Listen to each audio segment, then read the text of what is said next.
ప్రభుత్వాన్ని ప్రతిపక్షం ఇబ్బంది పెడుతుంటే అది రాజకీయం. అదే సొంత పార్టీకి చెందిన నేతలు, ఇంకా చెప్పాలంటే మంత్రులే ఇరుకును పెడుతుంటే దాన్ని ఏమనాలి? ప్రతీకారం అనే చెప్పుకోవాలి.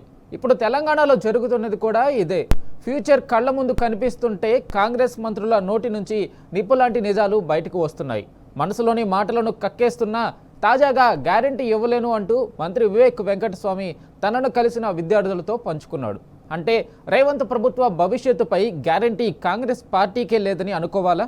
వివేక్ ఒక్కడే కాదు, గతంలో మంత్రి జూపల్లి, ఆఖరకు ముఖ్యమంత్రి స్థాయిలో రేవంత్ రెడ్డి కూడా నోట కూడా ఇదే మాట వచ్చింది. అసలేంటి కాంగ్రెస్ పార్టీ నాయకులకు భవిష్యత్తుపై భరోసా రావట్లేదా? Let's watch this. ఇప్పుడు నేను ఉన్నాయా, రేపు నేను ఓడిపోతా, మా గవర్నమెంట్ పోతుంది, నేను ఎట్లా నా గ్యారెంటీ ఏం ఫైదా మీకు? ఇప్పుడు నేను ఉన్నాయా, రేపు నేను ఓడిపోతా, మా గవర్నమెంట్ పోతుంది, నేను ఎట్లా నా గ్యారెంటీ ఏం ఫైదా మీకు? విన్నారు కదా మంత్రి హోదాలో వివేక్ నోట వచ్చిన మాటలు. నేనే ఓడిపోతా, మా గవర్నమెంట్ పోతుంది, నా గ్యారెంటీతో మీకేం ఫాయిదా అంటూ తన నిర్వేదాన్ని, తన నిరుత్సాహాన్ని పాలిటెక్నిక్ విద్యార్థులతో బయటపెట్టుకున్నాడు.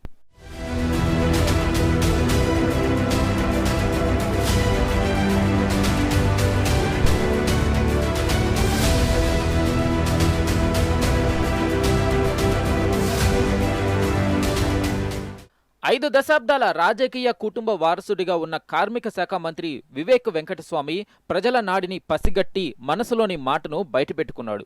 అంత గంభీరంగా ఉండే వివేక్ నోటి నుంచే ఈ మాటలు రావడం రాష్ట్ర వ్యాప్తంగా చర్చనీయాంశంగా మారింది. వివేక్ వ్యాఖ్యలు సోషల్ మీడియాలో పెద్ద ఎత్తున వైరల్ అయ్యాయి. స్కిల్ వర్సిటీ నుంచి ఇన్వెస్టర్లు బ్యాకౌట్ అవ్వరని గ్యారెంటీ ఇవ్వాలని తనను కలిసిన పాలిటెక్నిక్ విద్యార్థులు కోరగా, రేపు నేనే ఓడిపోతానేమో, మా ప్రభుత్వమే దిగిపోతుందేమో, నేను గ్యారెంటీ ఇస్తే మీకు ఏం ఫాయిదా అవుతుందని జవాబు ఇవ్వడంతో అక్కడున్న వారంతా ఒక్కసారిగా అవాక్కయ్యారు.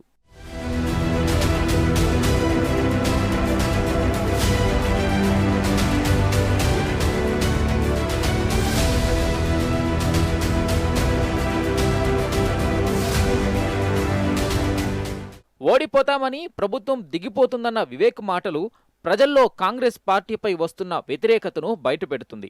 తాను ప్రాతినిధ్యం వహిస్తున్న చెన్నూరు నియోజకవర్గంలోనే కాకుండా రాష్ట్ర వ్యాప్తంగా రేవంత్ పాలనపై పెల్లెబుగుతున్న ఆగ్రహావేశాలను గమనించే వివేక్ వెంకటస్వామి తన మనసులోని మాటలు బయటపెట్టారని సోషల్ మీడియాలో తెగ ట్రోల్ చేస్తున్నారు.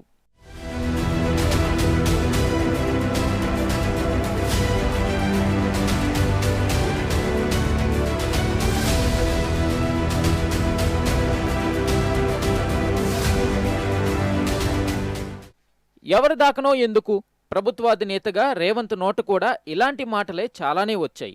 మనోడికే క్లారిటీ లేదన్న విషయం ఆయన మాటలను బట్టి అర్థం చేసుకోవచ్చు. ముఖ్యమంత్రిగా ఎన్నాళ్ళు ఉంటాడో ఆయనకే తెలియని దుస్థితి పాపం. దినదిన గండం నూరేళ్ల ఆయుష్లా మారింది గుంపు మేస్త్రి పరిస్థితి. 10 ఏళ్లు సీఎం సీటు నాదే అన్న రేవంత్ రెడ్డి యూటర్న్ తీసుకున్న సందర్భాలు, ముఖ్యమంత్రి కుర్చీపై ధీమాగా ఉండి వైరాగ్యంలోకి వెళ్లిన సందర్భాలు ఎన్నో. రేవంత్ రెడ్డికి గ్రౌండ్ రియాలిటీ అర్థమైనట్టుంది. అందుకే మనసులో మాటను చాలాసార్లు బయటపెట్టుకున్నాడు. ఎందుకంటే కాంగ్రెస్ ప్రభుత్వం ఏర్పడి దగ్గర 3 ఏళ్లు పూర్తిగా వస్తుంది. క్షేత్రస్థాయిలో ఉన్న పరిస్థితులు సీఎం రేవంత్ రెడ్డిని కలవరపెడుతున్నాయి. ఇటీవల మంత్రి కొండా సురేఖ కూతురు సుష్మిత నేరుగా తూటాలను తన గుండెలకే గురిపెట్టడం, ఆ తర్వాత మంత్రులు ఎవరూ పెద్దగా పట్టించుకోకపోవడం, తాను ఆదేశించినా కూడా తన వర్గం ఎమ్మెల్యేలు తూతూ మంత్రంగా ఖండనలు ఇవ్వడం గుంపు మేస్త్రికి గుబులు పుట్టిస్తుంది.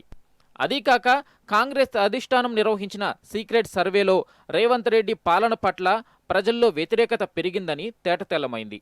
రేవంత్ రెడ్డికి పాలన పట్ల గ్రిప్ రాకపోవడం, అధికారులు సీఎం మాట ఖాతరు చేయకపోవడంతో ఆయన తండ్లాడుతున్నాడని టాక్. దీనికి తోడు ఎన్నికల్లో ఇచ్చిన హామీల అమలుపై ప్రజలు అగ్గి మీద గుగ్గిలమవుతున్నారు. ఈ పరిణామాలన్నీ చూసిన తర్వాత రేవంత్ రెడ్డికి భవిష్యత్తు కళ్ల ముందు కనిపించినట్టయింది.